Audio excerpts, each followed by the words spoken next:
नमस्कार दोस्तों। आज हम आपको बताने जा रहे हैं कि भोग लगाने का सही तरीका क्या है। भगवान को भोग लगाने का सही तरीका जानना बहुत ज़रूरी है, क्योंकि आप सभी जानते होंगे कि भगवान को भोग लगाने के लिए सोने, चांदी, तांबा, कांच से ढाक के पत्ते, केले के पत्ते आदि का प्रयोग भोग लगाने के लिए किया जाता है। आजकल घर में अधिकतर स्टील के तथा कांच के बर्तन होते हैं। ये भी साफ, सुंदर और शुद्ध हों तो इनका उपयोग भी भोग लगाने में किया जा सकता है। तो आज हम आपको पूरा बताएंगे कि भोग किस तरह से लगाना चाहिए, क्या लगाना चाहिए भोग में, जिससे कि भगवान आप पर बहुत जल्दी प्रसन्न हो जाएंगे। विष्णु भगवान को भोग लगाने का सही तरीका है दोस्तों, दाएं हाथ की तरफ भोजन रखना चाहिए। विष्णु भगवान को आप भोग लगा रहे हैं तो उनके दाएं हाथ की तरफ भोग रखना चाहिए। शुद्ध जल का पात्र साथ में रखना चाहिए। सबसे पहले शुद्ध जल हाथ में लेकर भगवान के सामने जमीन पर गोलाकार जल छिड़कें। इस पर भोजन की थाली रखें। अगर वीडियो हमारी आपको पसंद आए तो प्लीज़ लाइक करना, शेयर करना, चैनल को भी सब्सक्राइब करके बेल आइकन को भी प्रेस कर लेना दोस्तों। और क्या चीज़ हमें ध्यान रखनी है कि दाएं हाथ में जल का लोटा लेना है और 3 बार ऊपर से जल घुमाते हुए छोड़ना है। थोड़ा सा जल धरती पर छोड़ देना है। उसके बाद भोजन में तुलसी का पत्ता रखना है और थाली को उठाकर मनोभाव से प्रार्थना करें कि हे प्रभु भोग लगाइए। अगर आपको मंत्र पता है तो आप मंत्र का उच्चारण भी यहाँ पर कर सकते हैं। भोग के समय बाएं हाथ की अंजलि की तरह बनाकर दाएं हाथ से ग्रास मुद्रा बनाकर भोग लगाएं। सभी उंगली और अंगूठा मिलाकर अन्न को छुएं, फिर भगवान के मुख की तरफ ले जाकर भोग लगाएं। पानी अर्पित करें।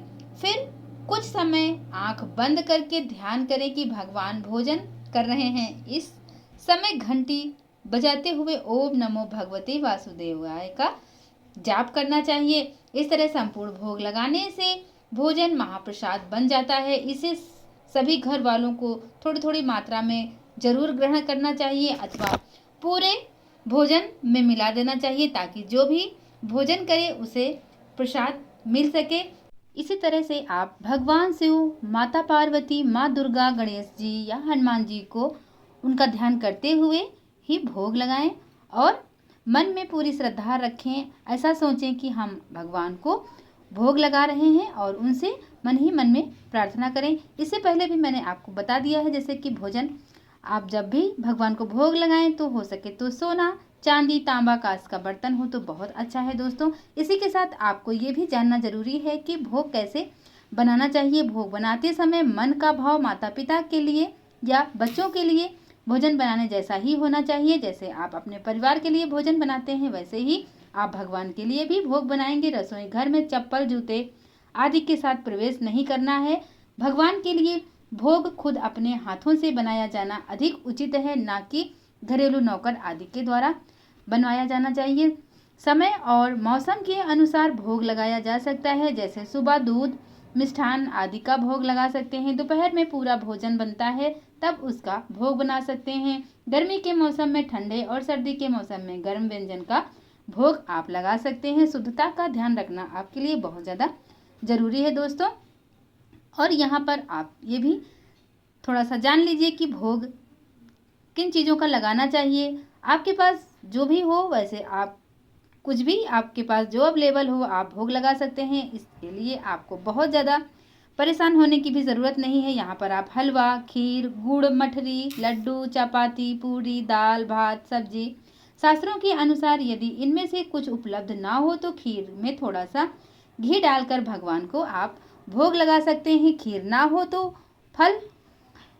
फल ना हो तो फूल पत्ती का भी भोग लगा सकते हैं। ये भी ना हो तो सिर्फ जल का भी भोग लगाया जा सकता है। जल भी उपलब्ध ना हो तो ऐसी परिस्थिति में सिर्फ मनोभाव से भी भगवान प्रसन्न हो जाते हैं और भोग लगा लेते हैं दोस्तों।